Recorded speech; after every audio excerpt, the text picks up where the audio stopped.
Thank you. Thank you, Chair. Thank you. Senator Moody, the sponsor of this bill. Thank you very much, and welcome to our proceedings. I guess my question follows up on my colleague Senator Seidman's question. You have progressed so well in terms of understanding and working to understand the needs of your community and driving what we have all talked about, the need for data and understanding, that I'm curious to know how the original agreements, the discussions went, and did you find the government supportive in your unique needs?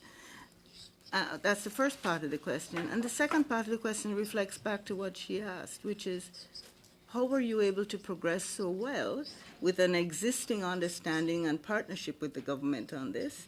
Do you really think you need to change the bill to continue this good work? That's a great question. I'll do my best to answer, and maybe if my colleagues want to add on. So we do have quite a lot of data, quite a bit of understanding of our communities in New Brunswick. What may set us a little bit apart from some of our colleagues in other provinces and territories is perhaps the structure that we have. So early childhood development is part of the Department of Education and Early Childhood Development in New Brunswick. So in our structure, we have a deputy minister for the francophone sector, myself, and then a similar or a counterpart for the anglophone sector. The education piece, so for our K-12 schools, has functioned that way for quite some time. We've adopted some of those same principles operationally, and we've put in place some of the same approaches in terms of our curriculum development, in terms of the programs that we deliver, very much aligned to our two linguistic communities. I don't believe there's other structures in other provinces and territories that are quite organized that way. But based on the knowledge that we've acquired over many years in that functioning from an operational perspective, it's enabled us to have good collaboration with our community groups, with the various portions of the Francophone community, and engagements with the associative community groups that we often connect with.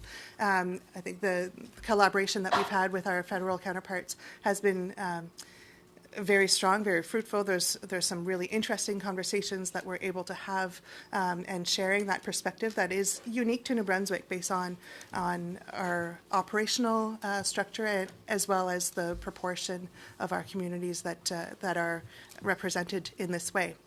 Again, in terms of the work that we've done to date, I've not felt the need necessarily based on the agreements that we have, keeping in mind that it's a 5-year agreement. We're just at the table now negotiating the action plan for the next 3 years and the details of that agreement. So I'm not worried about what we're doing currently. The reason we're here is more for the longer term. And so after 5 years, when there's a new agreement, let's make sure that we have continuity. Question? Short one. Did you request to appear before the House of Commons committee? No, we did not. Thank you. Thank you. Senator Cormier, followed by Senator Biore. Senator Moody. Thank you, Madam Chair. So I want to thank the Senator for your amendment. Thank you very much. This is a technical amendment, so I appreciate your reasoning. Just looking at the legal precedent, that was set in C-13, the Official Languages Act, that was recently brought into law, to which this bill refers, C-35 refers to in Section 7.3, and it uses the term English and French linguistic minority communities in that law, and not official language minority communities. So in terms of harmonizing with existing bills that refer to official languages, in this regard, this amendment that you bring forward would take this bill out of step somewhat with C-13, the most recent Official Languages Act. I'm just wondering, and I'd be guided by the officials to correct me if I'm wrong on this, but I'd like to ask Madam Chair if the officials might comment on this. Certainly. Who would be best placed to answer that, or are you all going to come? Lattimore?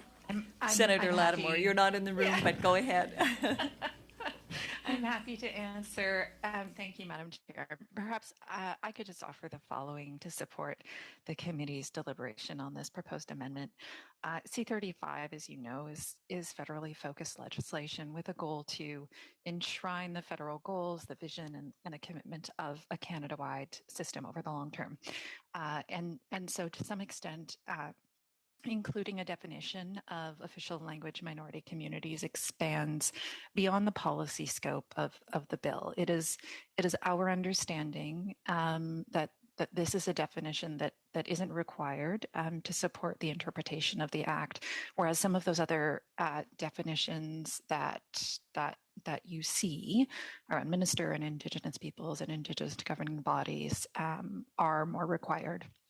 It's really because it speaks to their role vis-a-vis C-35. Adding a definition of official languages, minority communities could have implications beyond early learning and childcare. And as Senator Moody has noted, the legal precedent that we see, including in Bill C-13, does use the term English and French linguistic minority communities and not official language minority communities. And so there certainly is some concern that only defining one such community could raise concerns for why others potentially are not defined in this act. I would also raise just one final note that the government of Quebec does not recognize English-speaking communities as a minority within its territory, and so the language we see in C-13 may be more inclusive of what we're attempting to get at with this legislation. Senator Cormier? Merci pour cette explication. Maintenant, Thank you. Senator Moody? Thank you very much, Madam Chair. So I appreciate and agree with the intent of this amendment. I think we all want to see and to continue to see an expansion of the public and not the for-profit care. Nevertheless, I will be voting against this amendment for a few reasons. Section 7(1)(a) says, and I quote, support the provision of and facilitate equitable access to high-quality early learning and childcare programs and services. And I emphasize the following phrase, in particular, those that are provided by public and not-for-profit childcare providers, end of quote. So my understanding of this section would be interpreted as prioritizing already quite strongly not-for-profit and public childcare. And if that is generally accepted, certainly from me that's how I read it, I fear that this amendment would be effectively redundant and unnecessary change. I also think that it's potentially disruptive. It certainly may be unnecessary. I think we have a clear commitment from the government already, including a recent example to ensure, and I'm talking about the example in the news that we're all familiar with, to ensure a focus on not-for-profit and public childcare, and it is in many agreements existing right now in the first round of agreements. We should continue to be vigilant, there's no question about that, to see this progress continue over time, but this amendment really does not help us. I would propose at this Je vais time. ajouter un commentaire après la sénatrice. C'est Thank que, you. justement, dans la version anglaise, on dit in particular. Peut-être que ça pourrait être ça. Ben, dans la version française, quand ils disent notamment, c'est lui qui ne traduit pas exactement ce que la version anglaise dit. Donc, Notamment. Senator Osler's on the list next, but I've got it. I'll put you down next. Madam Chair, if Senator Gold wants to respond Okay, to thank you Senator for that. Meji, Thank you because for- I have a question about the Another- second part. That would be good. If we could finish up with this, that would be helpful. Thank you. Senator Gold? Well, thank you. Look, the government doesn't support this. I would really ask a question of the officials, if I may. But just on the last point, Senator Meji, thank you. I understand je comprends très bien l'objectif qui est tout à fait louable. Mais je pense, comme la sénatrice Moody a mentionné, la priorité est là dans les faits et dans les accords. Mais pour ce qui est la question de version anglais et français, et je tourne vers les officiers, je pense que, encore une fois, la convention législative par rapport à les expressions en particulier, puis notamment, ça veut dire la même chose. Et je dirais plus que si peut-être j'ai tort, mais la phrase en priorisant, ça existe. C'est très rare qu'on trouve ça dans nos textes législatifs. Peut-être je peux demander une précision de nos officiers à cet égard. Is that to Ms. Lattimore or somebody who is in the room? Ms. Lattimore? Thank you, Madam Chair. And I do remember this being raised when we appeared with the minister, so perhaps some additional context can help. The policy frame that underpins the Canada-wide system is one which reflects a commitment to growth in the not-for-profit public and family-based childcare sector, without question. And I think the committee has heard testimony that speaks to the need to focus on growth in that sector to support the sound use of public funds. It's a sector which also tends to yield higher quality programs and services. And so that's really the frame upon which the Canada-wide system and this legislation intends to reflect. All of that said, given the unique ELCC landscape across the country, remember the Canada-wide system is in fact a system of systems. There is recognition that licensed for-profit childcare will continue to play a role, and colleagues from New Brunswick spoke to that earlier. Our teams work with provinces and territories to support the growth of quality childcare spaces across the country, while at the same time ensuring that families who are in existing spaces, and that includes some for-profit spaces, will benefit from more affordable care. Changing notamment to en priorisant would not be as reflective of this current landscape of ELCC. My understanding is the same as what Senator Gold has spoken to, that notamment looking at the English would be legislatively interpreted as in particular. And the current language in Section 7 reflects the ELCC landscape, as mentioned, given the current reliance that we have on for-profit care in some jurisdictions, while still conveying, certainly, the need to prioritize growth in the public and not-for-profit sector. Anything more than that, I would just suggest could raise concerns with provinces and territories about eligibility for early learning and childcare providers, particularly in jurisdictions that are implementing cost control frameworks with limited growth of the for-profit sector, while still ensuring that funds are being responsibly stewarded. Thank you. Before I turn to Senator Osler, is there anybody who wishes to make a further? Senator Osler? Thank you, Madam Thank Chair. you. Senator Moody.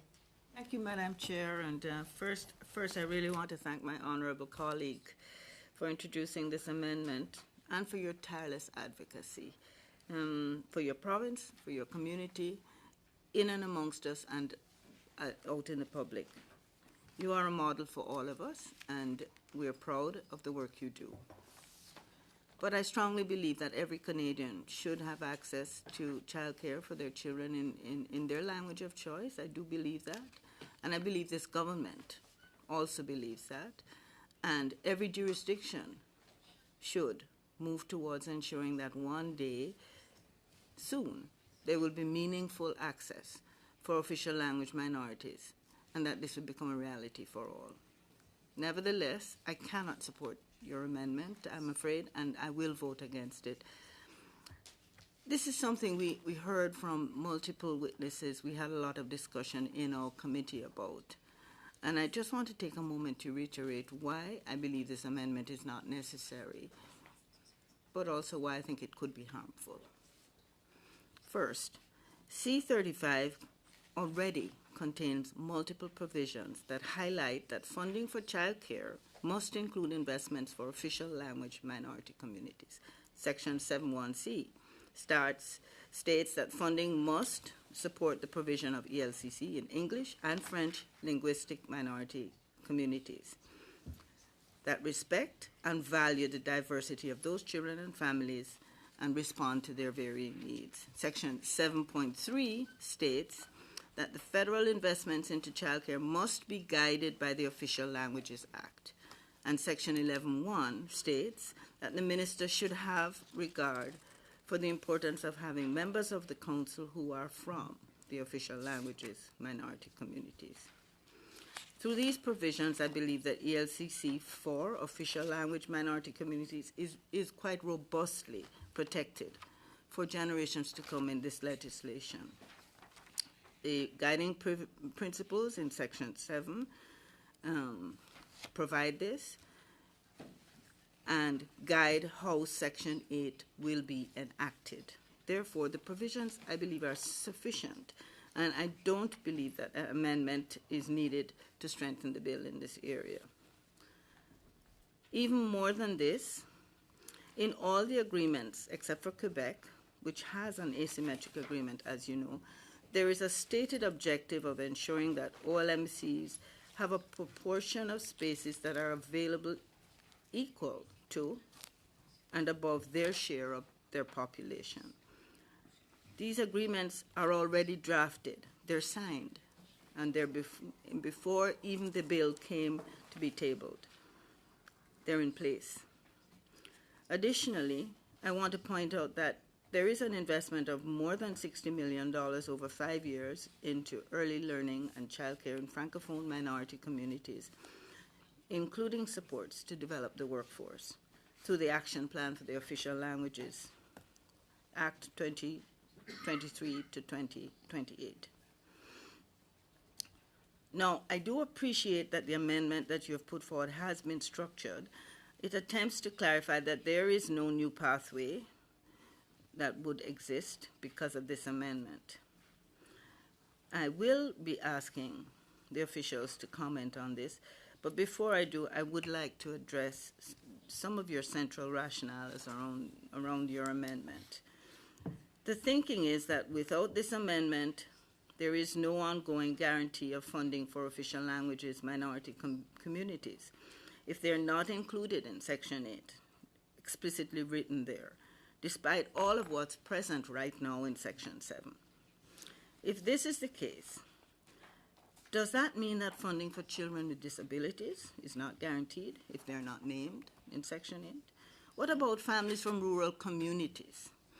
Is the guidance in Section 7 insufficient for them as well? I understand that official languages minority community education rights are protected, and that is why they are very present in Section 7. It strikes me that it would be more reasonable to assume that the guiding principles for funding are sufficient, and all Section 8 is doing is committing ongoing funding to partners based on the guidance already present in Section 7. And I would assert that adopting this amendment would introduce possibly uncertainty and concerns from some provinces, certainly from indigenous peoples and some other communities. This is a problem that we would be creating where there is no problem right now.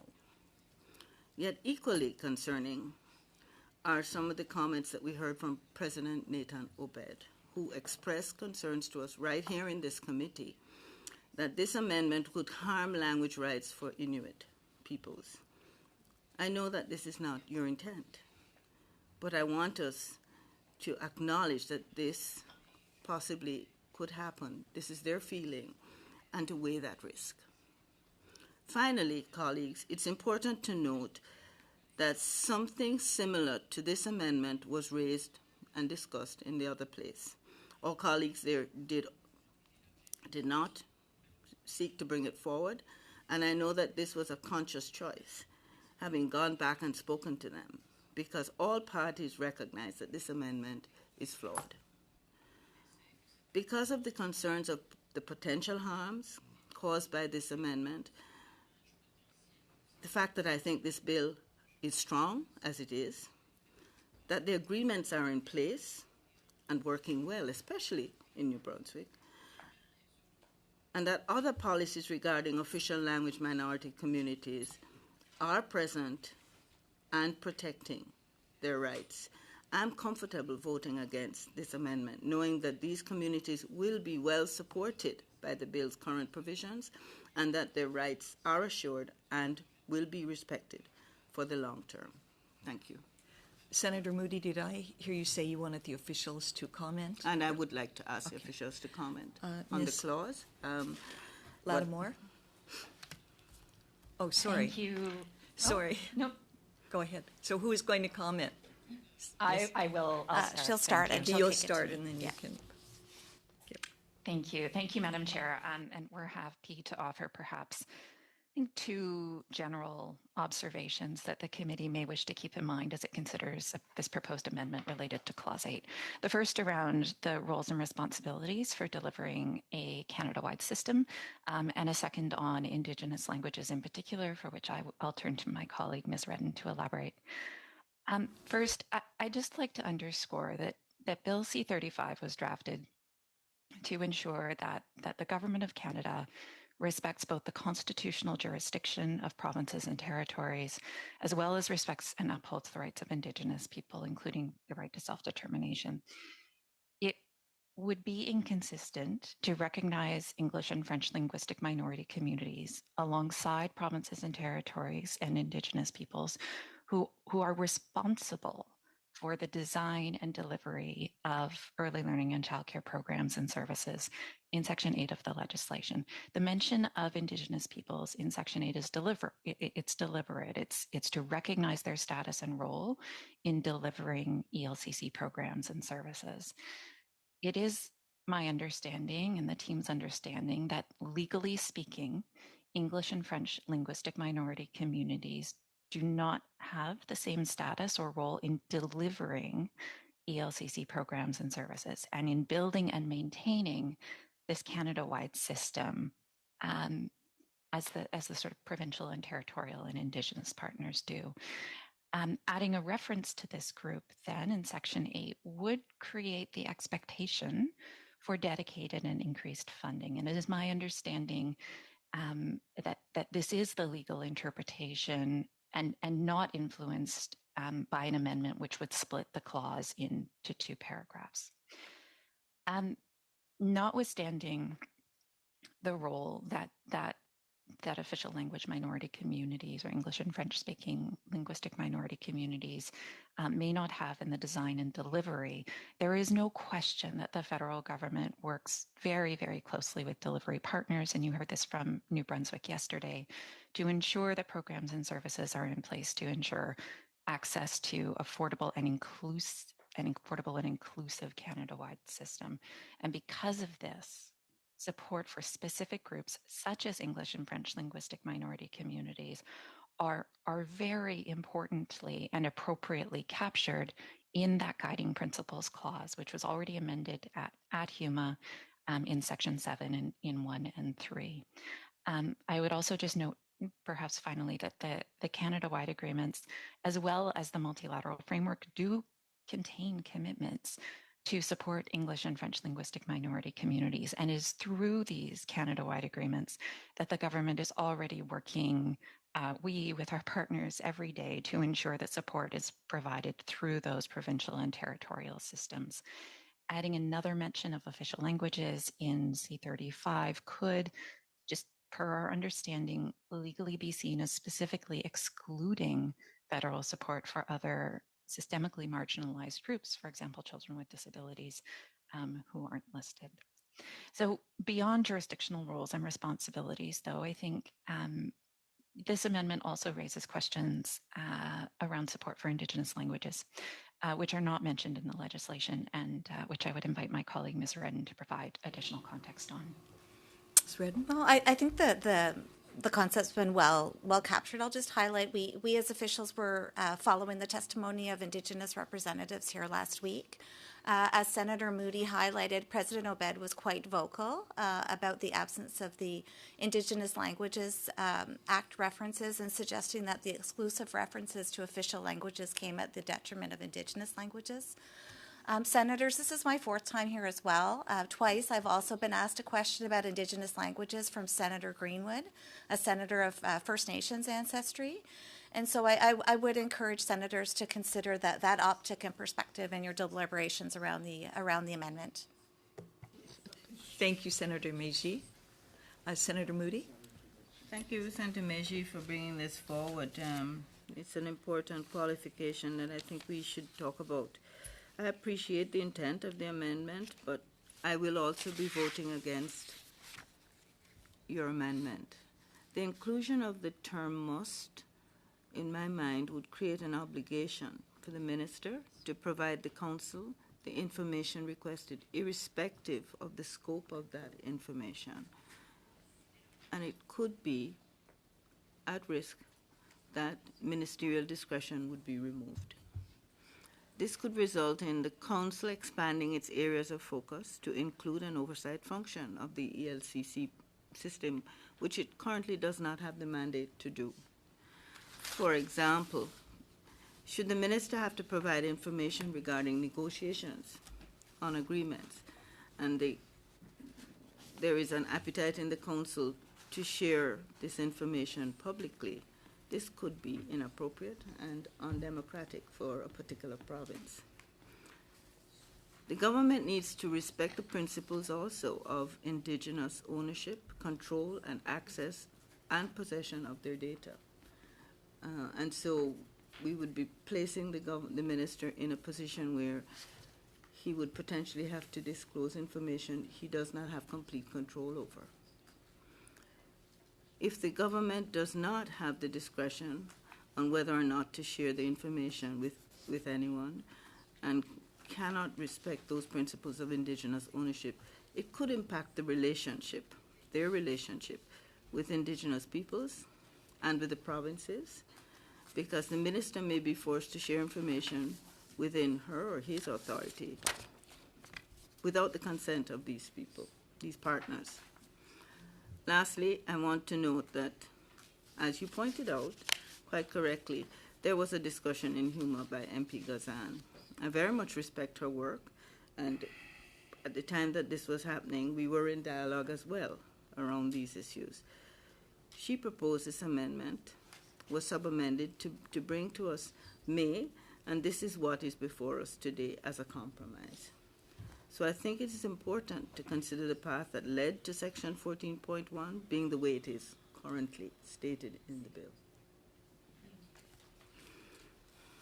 Senator Meiji? C'est que le pouvoir discrétionnaire du ministre dont on parle, il est déjà protégé par s'il est autorisé à le communiquer. Donc, il peut être confortable à dire, OK, si je suis autorisé à le communiquer, je le communiquerai. Mais en termes de reddition de compte ou autre, il devrait. Donc, c'est pourquoi je dis, avec cette partie de phrase-là, qu'on ne change pas, s'il est autorisé à le communiquer, je pense que son pouvoir discrétionnaire est couvert. Parce qu'il ne veut pas tout cacher, je pense. En tout cas, j'espère. Ça, c'est mon point, là. Je ne sais pas. Les autres membres du comité, qu'est-ce qu'ils en pensent? Senator Cormier?